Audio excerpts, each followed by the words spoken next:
knowing that perhaps, there is a possibility that my family may be still there or maybe not be, maybe not. And when I did find them, I sort of, my mother, my adoptive mother, sort of prepared me on these sort of situations that you may come across with your family. But it never eventuated. They were just such a noble people, and they never expected anything from me except just, from my mother's point of view, was just to have me back in her arms and see me again, which she may just thought that she lost forever, not just one child but two children on the same night almost. So because his brother was. Yeah, when I got lost a week later, my brother was found sort of dead, cut in half on the railroad. Whatever happened there, I'm not too sure, but it's not a subject really that I talk a lot because it's so sensitive to me, and it's quite a big shock that when I went back that I found all my siblings and my family, but I never expected that this would have happened to my brother, and I still haven't really got over it, but it's sort of sort of still going, and I think about it a lot. Were you at all? When you came on that journey to finally meet what might have been your family. You decided to come on your, not come with your adopted family in Australia. You wanted to do it on your own. Was your family in Australia worried? Oh yeah, yeah, they were very worried. I mean, I was worried too. I mean, I'm going back to India, and my parents are thinking, well, you just came out of there, 27, 26 years ago, lost. And now you're going back. Are we going to lose him? And their minds must have been in sort of a alphabetical soup. Isn't like, are we going to see our son that we brought up ever again? What's going to happen? So from my mum's point of view, when I asked her the question, were you worried and stuff like that? And they both were worried. They were up at night and thinking, where is he? Is he okay? It was hard to sort of text. I didn't really know much about how the telephone service provider would sort of work down in India. So, but I was quite high, and just coming to India and just finding that I found the hometown, and I sort of try and keep in touch with my parents as much as I can, which I did. The town that I landed in the time that I landed in the hometown, I texted them straight away that I found my family, and it was about 2-3 o'clock in the morning in Australia time, and they both just jumped up and thought, is this real, and is this a dream? And I couldn't really call them because I just couldn't get through, and so I had to text, but it was a very lengthy text and explained everything that had happened, and my feelings, and the things that had gone on, and so they were very amazed. But then they sort of came to realise that this is reality, and he has found his family, and I didn't really know what to say to my mum, except that I told her that you're always number one with me, and so I didn't want it to make her feel that she has lost a son that she has brought up, straight from being a little child lost to now it's like, well, I don't need you anymore. It was something that I never wanted to do and never will do, and so it was a moment in time to remember that I have. You're going to have to get his book to read the whole intricacies of the journey. But Gaiutra, one of the things you write in your book, Coolie Woman, is, and I wanted to quote it, you saying, after you'd left Guyana, you said, had leaving Guyana liberated me because I am a woman? And was it possible that leaving India had done the same for my great-grandmother a century earlier? After having gone through this journey and gone to the village, talked to these people, do you feel like you have any answers to those questions? I had a feeling you might ask that, actually.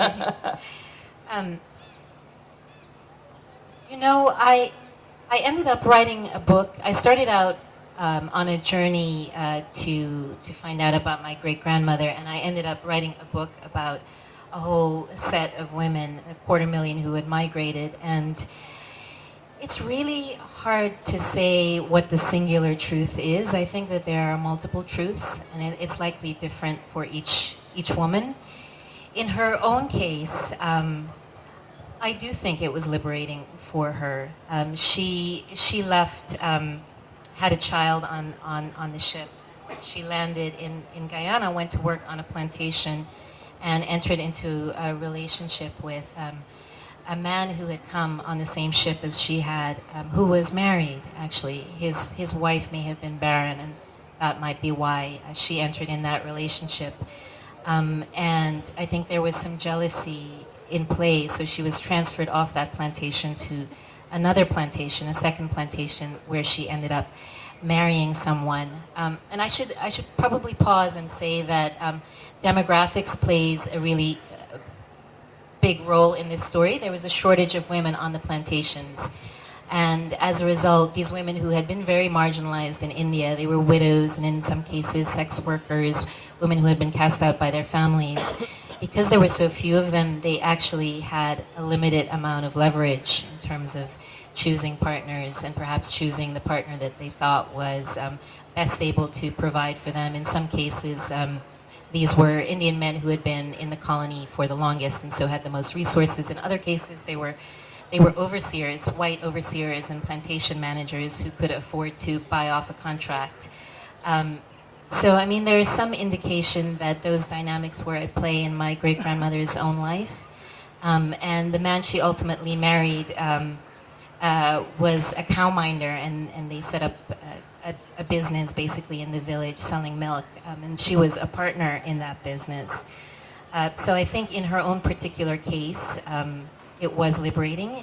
In the cases of other women, this shortage just sort of opened them up to further exploitation.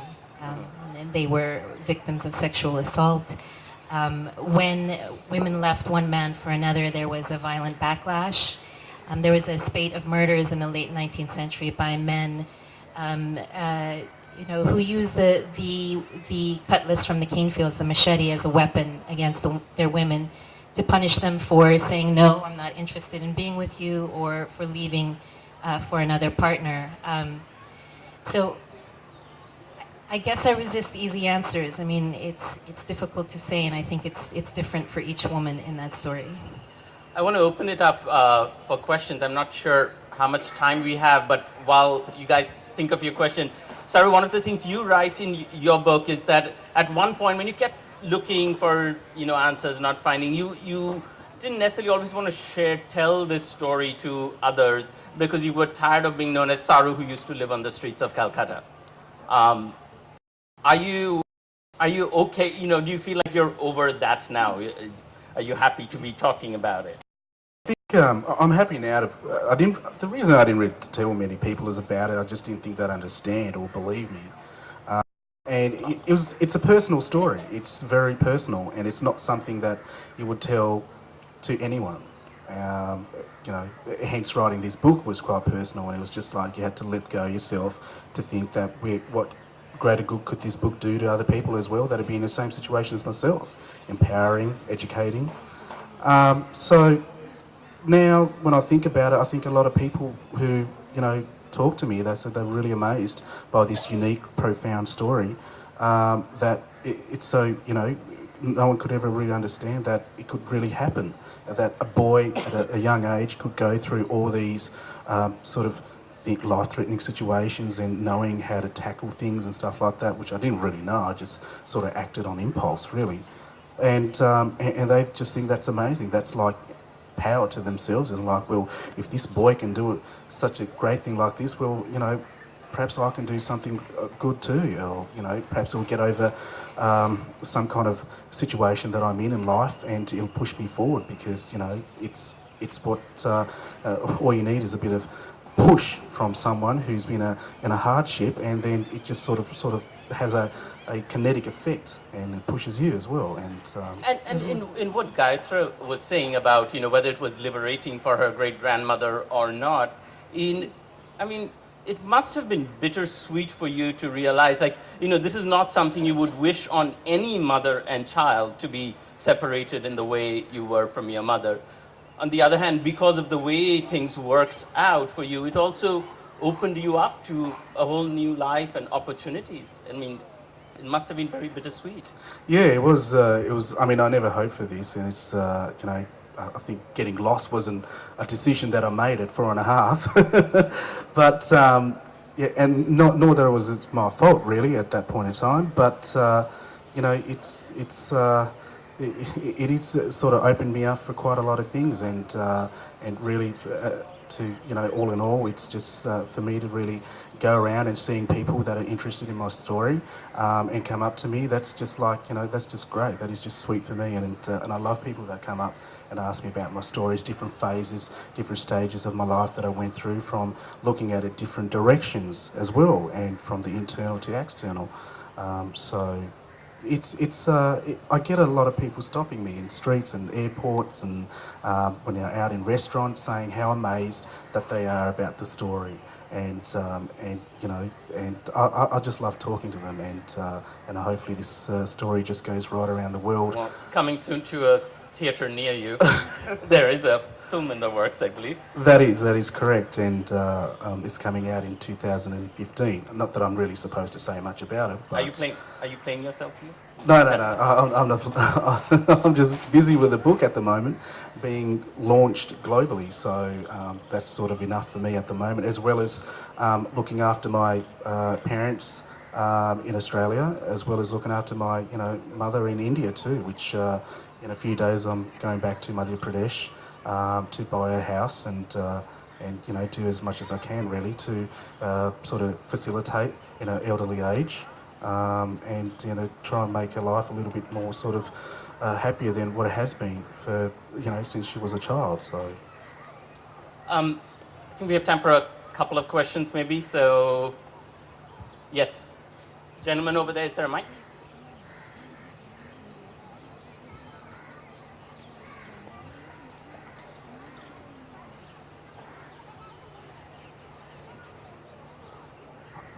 Hello. Have you been back to Howrah station? yes, I have a couple of times. When? And how did it feel? It was very surreal. It was just like you know, I just couldn't really come to terms as in how did I ended up you know, at this station, and the way you know, I was still sort of think about it a lot right now and before, and it feels a bit scary, as in like how, you know, a little kid running around there, and not just at the station, but in the background where the train tracks are, and there's such a multitude of them too, and there's hurtling trains going back and forth, and it's like, you know, it's just for sort of hard to sort of comprehend that, you know, you actually went through this stage of life in this Howrah station and around the vicinities of it. So I've been back, you know, about 3 or 4 times, and each time was for different situations. But it's, you know, I'm going to go back this time as well. It's part of me. It's the background of me that sort of, you know, made me who I am, and it's like a blueprint. We're talking about identity, and my identity was that I was in Kolkata station. I'm from India.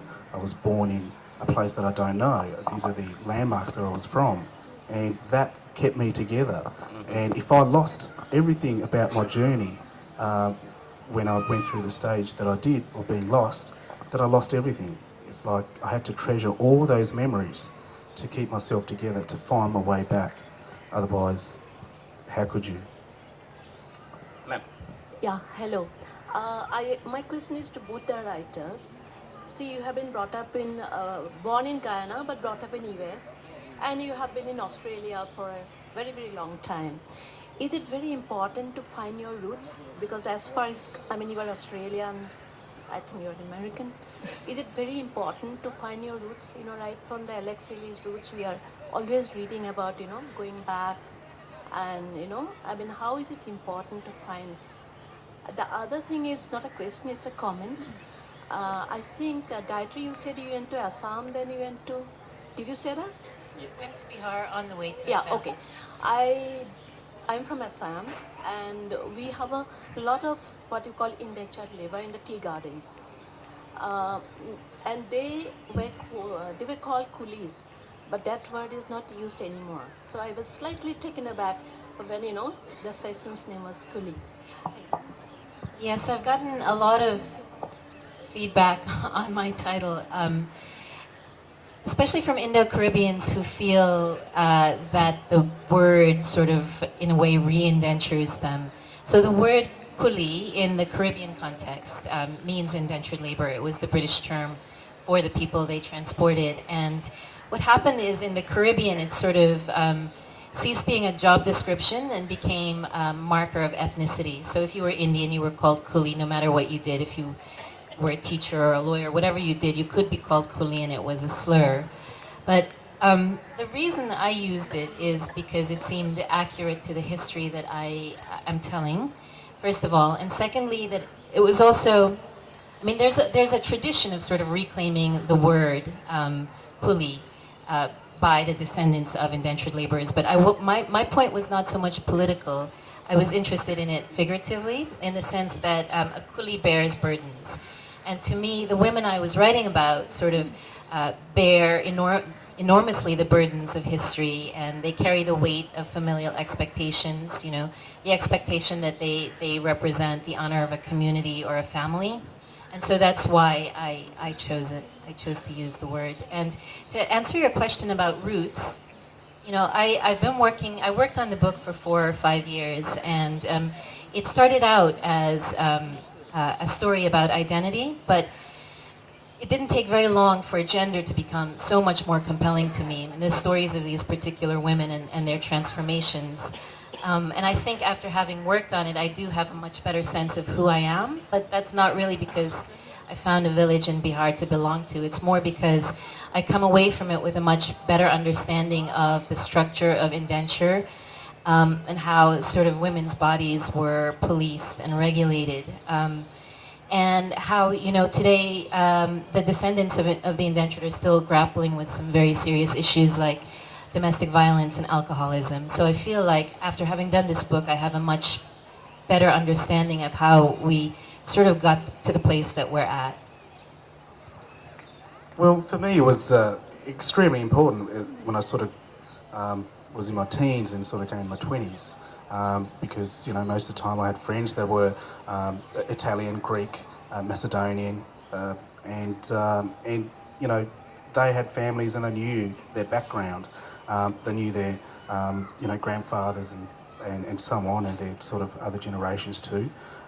But for me, it was, you know, I sort of toyed with it and thought, well, I don't sort of have any resemblance of my family.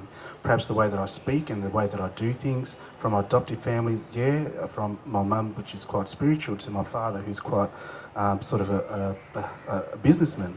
And so putting those together, I may have that in the way that I think and do things, but in regards to my background of where I'm from, I didn't really understand much. And it's like, you know, when I saw friends, and it's like, you know, I can see sort of resemblance of father and son. They do a little sort of subtle thing here, and she does a bit of subtle thing there, and you can see, oh, you know, you've got a bit of your dad on your side or your mother on your side because you do these little things.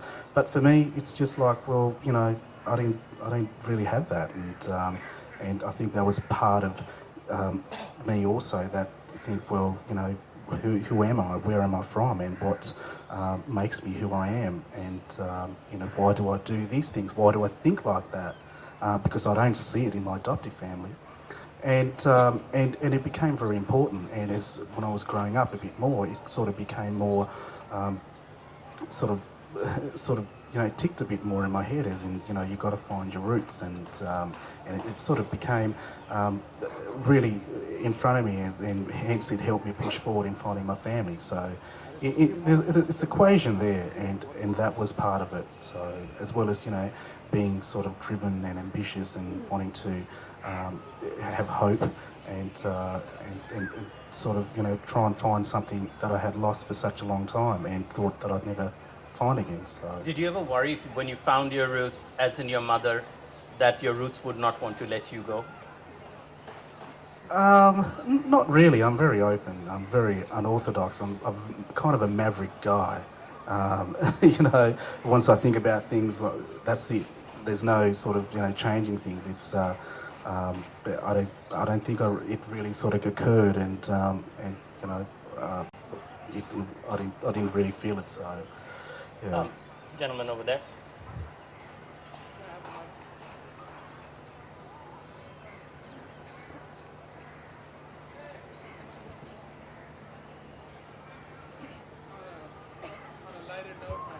I think your mic's not.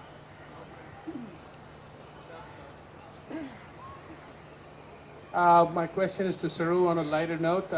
How did the name Google Boy happen? And is it stuck? It's a sponsored name. You'd have to ask Google about that. I mean, I can ask Eric if you like and see what he has to say. Also, a question for both of you. What would you say to first-time authors? I'm sure, excuse my naivete, but are both of you first-time authors? And what would Yes. you say to first-time authors? Advice? Go ahead. Okay. I would say make sure that you are very, very passionate about what it is that you want to write about, and be prepared for to be discouraged and rejected. Because it took a really long time for me to sell this book, over a year actually. And if I didn't care about it, I just wouldn't be here today. It wouldn't have happened. But keep the faith. Ultimately, you might Keep end up the on a faith. stage with the Victoria Memorial behind There you. you I go. think you just got to keep writing. Just write down as much as you want to write down, and just by writing, you sort of get into a realm where you just can't stop writing, and